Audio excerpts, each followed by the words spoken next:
Well, while we wait for everybody to collect, I think Peter Sewell's not back with us yet, so might wait till Peter gets back. But I was just going to remark. I realise we're in the Tommy Flowers. We're in the Tommy Flowers room, and who's a bit of a hero of mine actually. I'm a computer architect, and Tommy worked on the Colossus computer. He was the lead engineer on Colossus, which it says at the back. But one of the things it doesn't say there is he did all this amazing work, and then at the end of the war, because it was so secret, he was told to burn all plans, all documentation. They broke up. They actually built 13 machines in the end. 2 of them went to GCHQ. All the rest were dismantled into such small pieces you wouldn't be able to identify what was there. And also, he was told he would never be allowed, the UK government would never allow him to work on computers, to design computers ever again, because he knew too much, and they thought that people would twig that they had all this amazing technology if he was put to work. So instead, he actually automated the UK telephone exchange instead. He led that project. Well, yeah. Anyway, moving swiftly on, it gives me great pleasure to introduce Jessica Clarke. So Jessica's got a very tricky task of trying to tell you all about the compiler work that she's spent a huge amount of time and effort doing, but you've only got 20-odd minutes. So over to you. Yeah, thanks, Simon. So indeed, this talk is going to be relatively high level, especially given that we have Vadim's talk, I think, still directly after this one. This will be giving an overview, and then Vadim will give you all the nitty-gritty details that we've been sort of trying to iron out and specify and discuss and all kinds of things for God knows how many years at this point. So with that, let's talk about toolchains. So as we've kind of seen already today, right, the focus here is C and C++. If you're interested in Rust, there's a talk in the final session from the University of Kent about their work, very interesting, but that's not what I'm talking about today. So for our toolchain, if you've used it, many of you will have done. If you've not, our toolchain is primarily LLVM based, so we're using the Clang compiler, we're using the LD linker, but we also provide the GDB debugger as well, rather than LLVMs. And in the C and C++ world, we have, well, 3 ABIs that Conrad mentioned. So we have this hybrid ABI, which is this backwards compatible one. We have this pure capability one, which is the secure one, in quotes, and I'm deliberately not going to brand it secure because people will come from my head. And then finally, we have this benchmark API, which I'll also talk a little bit more about later, and that is specifically for Morello, only for Morello, and is designed as a workaround that's trying to model performance. It is not something that you would ever actually build in a production. So the compiler, Cherry LLVM, is developed by us at Cambridge, continues to be maintained by us at Cambridge with some work also now by ex-Cambridge employee who's now at Google. And then Morello LLVM takes the work we've done, which provides the core Cherry semantics and the Cherry RISC-V and historically Cherry MIPS backends, and then extends that with support for Morello. And that's done over by ARM and maintained by them separately. They've also been working on a GNU-based toolchain. It is far less mature than the LLVM-based one, but a lot of work has been done to get it to work, and I believe it's compiling some amount of real-world code in the Linux ecosystem. Not entirely clear of the state of it, but it's not available for Cherry BSD. I think we don't have a good understanding of how well it implements the security guarantees that we try and provide within the LLVM toolchain, but there's a lot of promising progress there that is trying to sort of answer the question of, is Cherry C, C++ something that is just for LLVM, or is it a more portable model that any compiler could implement if it wanted to? And as I said, if you're interested in Rust, pitch for our friends at Kent later. So moving on, firstly, we have the pure capability ABI. This is the thing that most people should care about, right? So this is the idea that we take these Cherry capabilities, and every single pointer in our language and all the pointers that are implementing the language that we don't see, these all become Cherry capabilities.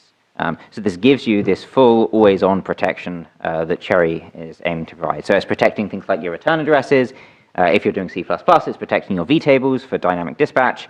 For global variables, it's got global offset table. If you've got pointers to the stack, it's protecting those. If you've got variadic arguments, it's making sure you don't repass those bounds, etc., etc. Anything where you see a pointer that is historically an integer, we now make a capability. Often we brand this as cherry C for simplicity, rather than putting in pure capability everywhere, because it becomes a bit of a mouthful, and because this is the thing that we really care about being regarded as what cherry really is at its core.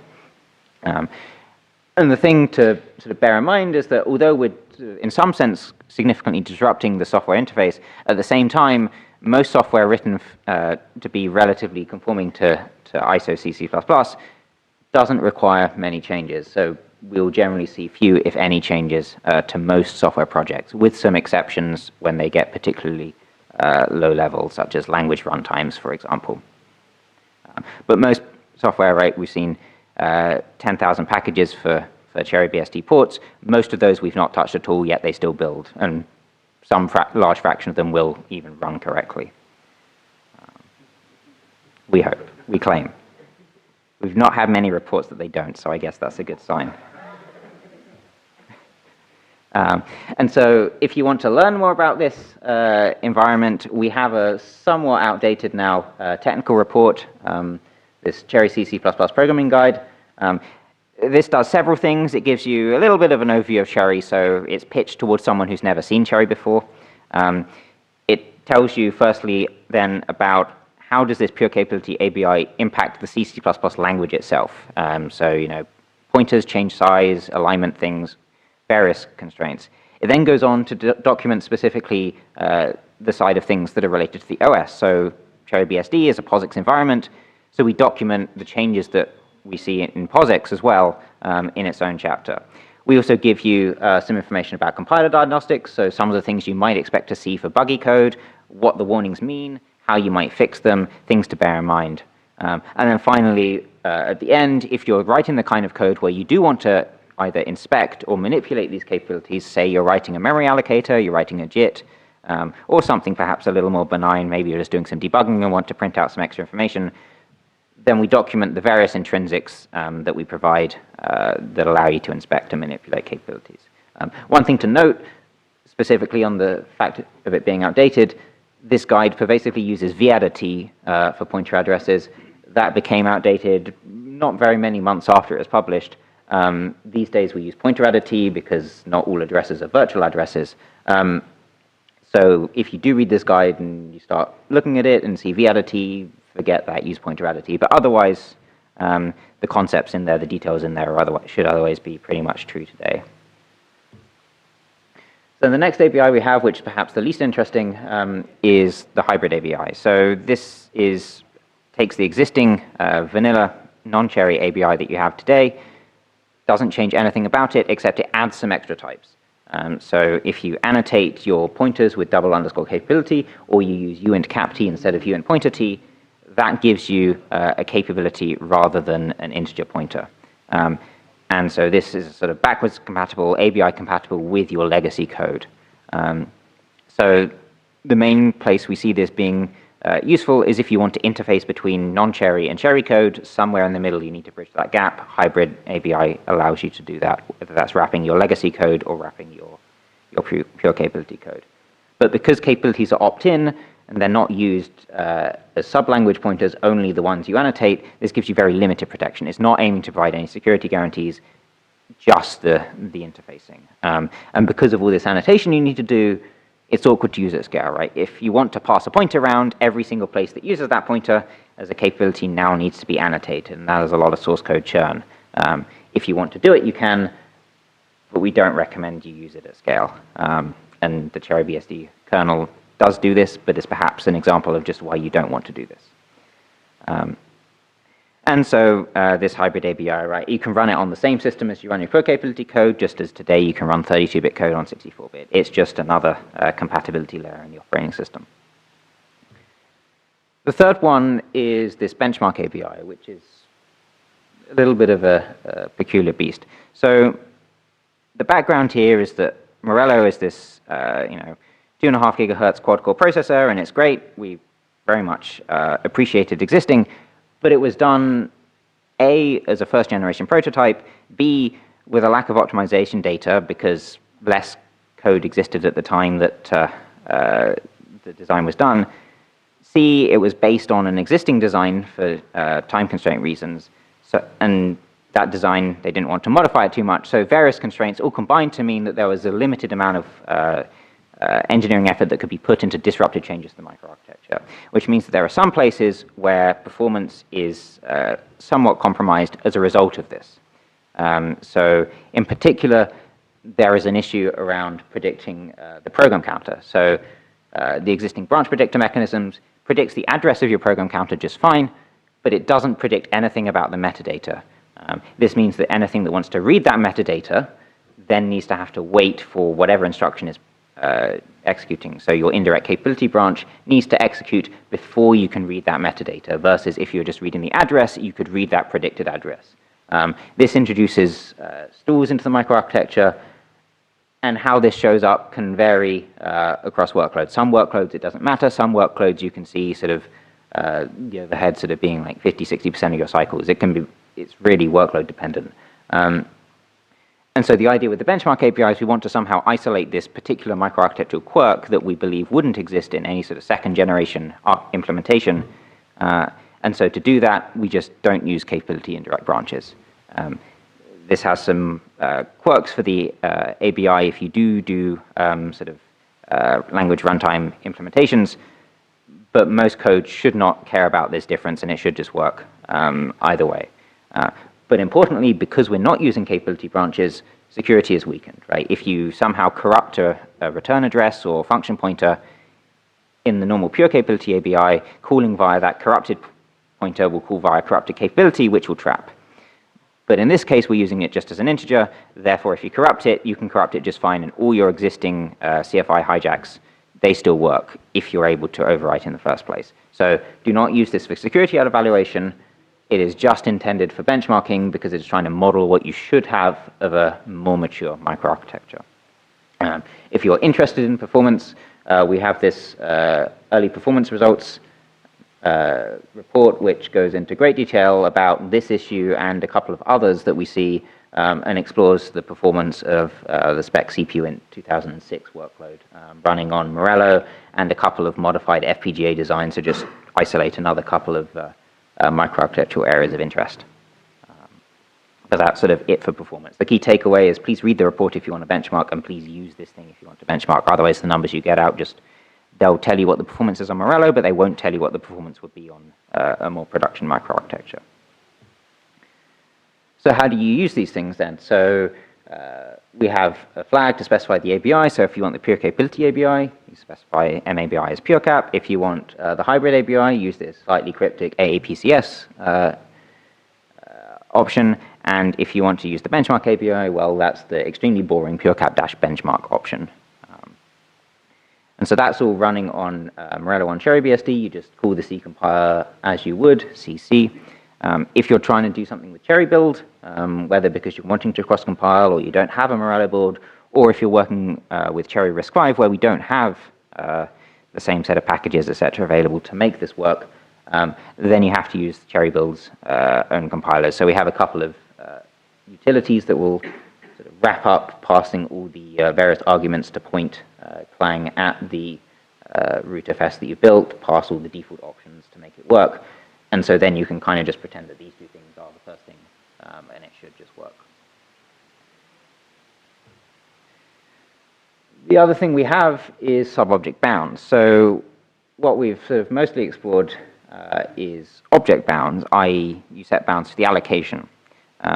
But as was discussed earlier briefly, sometimes you want to protect sub-objects within an object. So for example, you have a buffer that's a string, you read that in, but that buffer is itself nested inside some larger struct, and you'd really like to constrain that when you read in that string, you can't overflow that buffer into some other field, be it a control flow pointer in the case of the USB issue, or perhaps some other Boolean saying whether you're authenticated, or whatever your issue might be.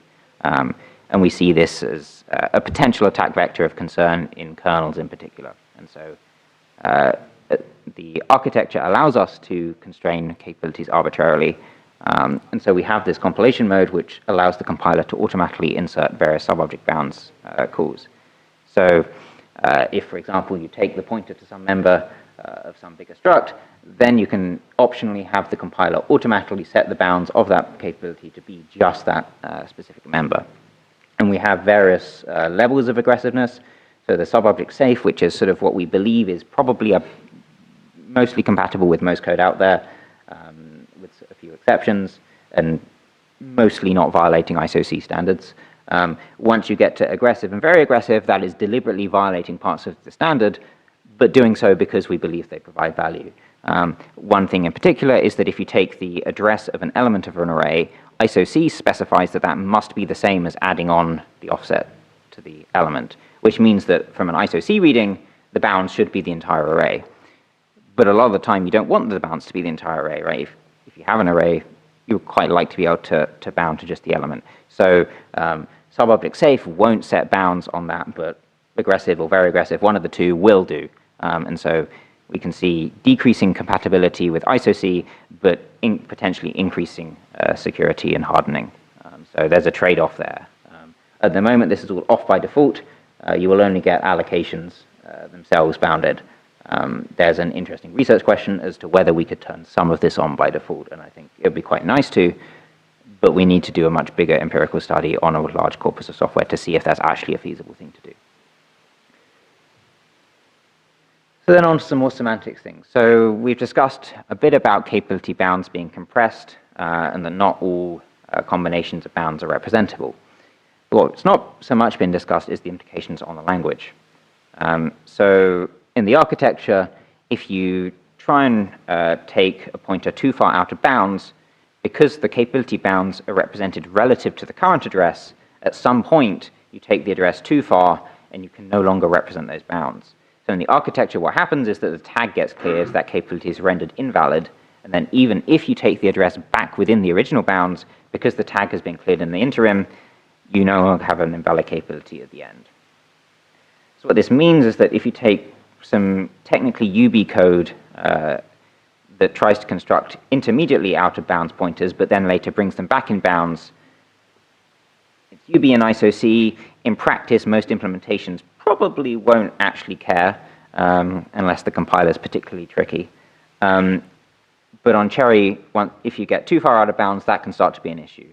So for example, sometimes you see some extremely clever code that tries to do something like this, where they say, oh, well, I've got this index into my array that's always within a certain range, but the range doesn't start at 0, so why don't I just pre-subtract off the start of the number, and then when I add on x, well, I don't have to do the subtraction here, I just did it once at the start when I did my memory allocation. This crops up a little bit more than you might think. And if x min is small, then Cherry probably lets that happen silently because it remains representable. But if x min gets too big, then that will no longer work with Cherry sub-vector optimization. So that can be one issue, the common issue that you see with representability issues on Cherry. The second issue we have is this notion of provenance. So ISO-C has some vague notions of provenance that aren't particularly formal, and there'll be attempts to formalize that. We have provenance in the hardware. This can create friction around use of realloc. So another idiom you often see is, well, people allocate realloc or something, and then they say, well, we have a bunch of internal pointers in our data structure, we need to update them to refer to the new allocation. And then they make the clever optimization of, well, they all need to just shift along by however much the address moved, so we can pre-compute the difference between the old and new addresses and then just add that to all our internal pointers and, hey, the address is correct. Which is true, but you have the provenance of the old thing, not the new thing, because you added an integer to a pointer that was the old pointer. So in Cherry, you have to actually go and say, no, I have to compute this expression, which if you do associativity, commutativity, whatever, address-wise is equivalent, but provenance-wise is not the same. And in fact, compilers will happily optimize that one for architectures that aren't Cherry. So you should write this one, not this one. Finally, we have some issues with UN pointer T. So we need to make it a capability to preserve provenance, not an unsigned long. This means that arithmetic operations get a little bit interesting because UN pointer T and UN pointer T are the two operands to any binary operator. So which one do you use to be your capability and which one do you use to be your integer? we have some somewhat arbitrary, somewhat grounded in real-world heuristics of use the left-hand side unless the right-hand side looks definitely like the right thing to do, i.e. the left-hand side looks like an integer. In practice, this seems to mostly work. It can sometimes spit out some warnings saying, I'm using this thing, but you may want to check it. That's a bit of a thorny issue that I'm sure Vadim will talk about in great detail in his next talk. So as I say, we have over 10,000 packages available. If you have dependencies in your software, you may need to do some amount of porting either to fix bugs or get them to build, or maybe just disable some features that you don't need. If you have some patches, we'd love to take them. Benefits the wider community. Ideally, these patches just go straight upstream if they're just cleanups. But if they're more invasive that aren't ready for upstreaming, potentially we'd be happy to take them via the Cherry BSD ports tree. And finally, if you want to just play around, we have a Cherry Compiler Explorer instance. So Compiler Explorer, godbolt.org, as others may know it. You put code in, you run it on various different compiler configurations with whatever flags you like. It will spit out assembly, it will spit out control flow graphs, it will spit out optimization details, it will spit out warnings, all kinds of things. So if you ever want to play around with the toolchain, this can be a great way just to experiment with what different patterns do on Cherry. And finally, as has been discussed before, we have a Slack channel, and there are various mailing lists on cherrybsd.org. And with that, hopefully I have a couple of minutes left for questions. Thank you very much.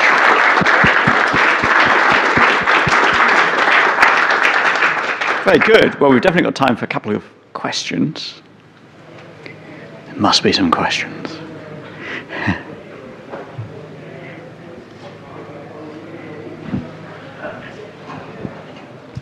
So the variety of ABIs, I mean, are you now expecting to have to support those indefinitely, or is hybrid, for example, something you would like to go away one day?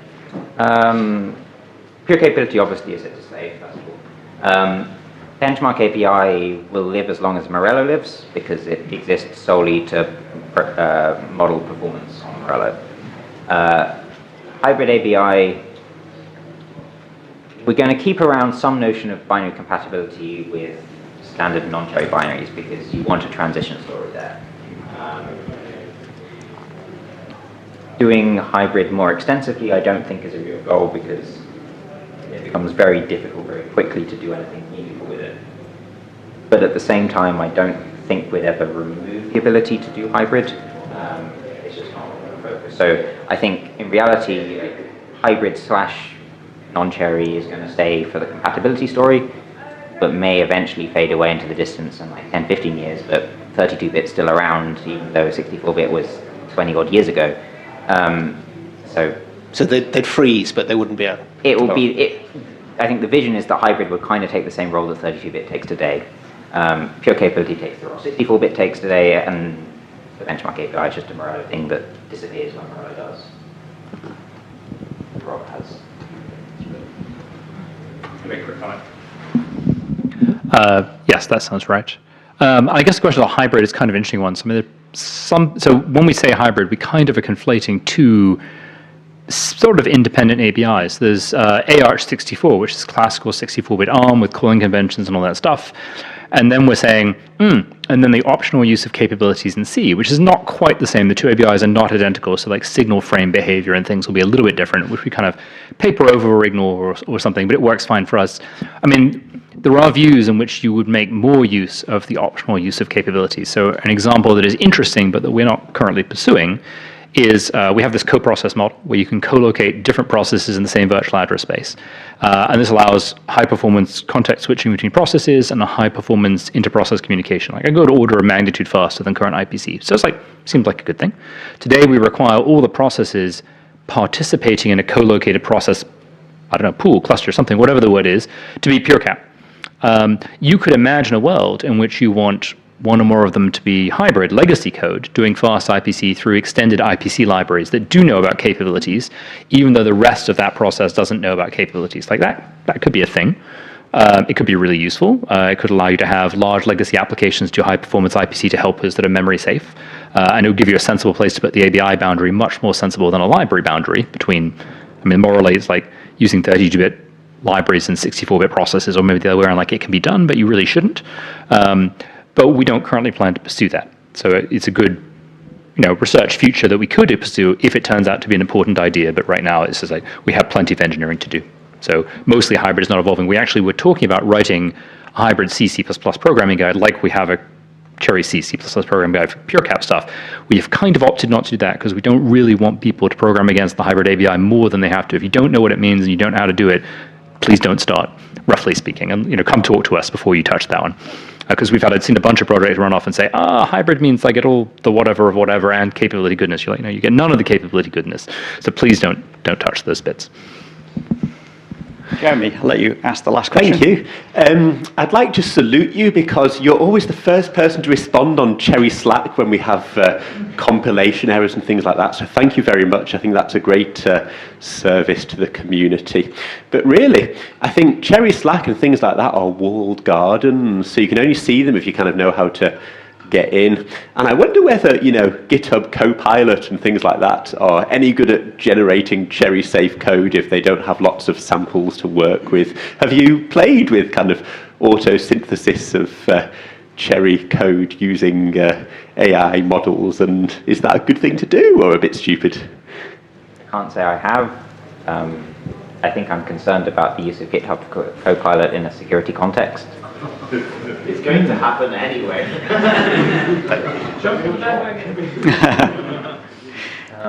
Yeah, maybe in a few years.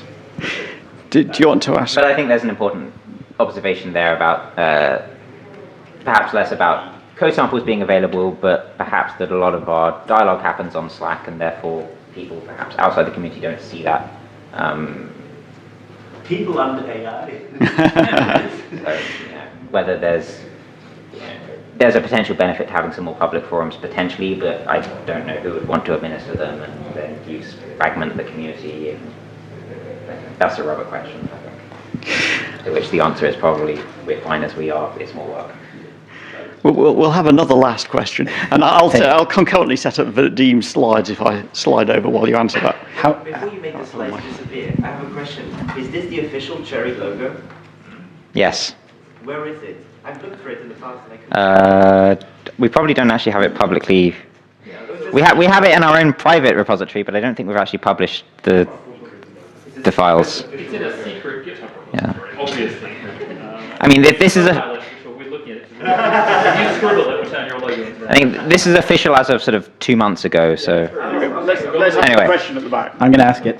How will it work when we get more architectures? So if we get like RISC-V Cherry, will there need to be a performance benchmarking ABI for that one as well, or unlikely? unless vendors screw up their implementations, hopefully not. And at the end of the day, if it's an actual product that has this performance behavior, then you don't want to use the benchmark ABI because you're throwing away security. It only exists on Morello because it's a prototype and because there were mistakes is the wrong word, but compromises made in the design that affect performance significantly enough to motivate its creation. Thank you. The way you should think about it is we're trying to use Morello to predict future Cherry performance, but what we have is Morello. And so the benchmark ABI is a way of using software on it, which will give you closer to predictive future performance. It's not looking at the performance of Morello really so much as what we think Cherry might behave like, but it's also very complicated what that means. So I think you should read our performance report, and that will hopefully answer questions. And I hope we don't need more benchmark ABIs, because each one of them is enormous amounts of work to maintain. And in the superscale and RISC-V implementation, we don't see the same performance issues because we've already worked through that. So there's no fundamental problems. It's just we can't change Morello. It's silicon. Yeah. Anyway, thank you very much, Jessica.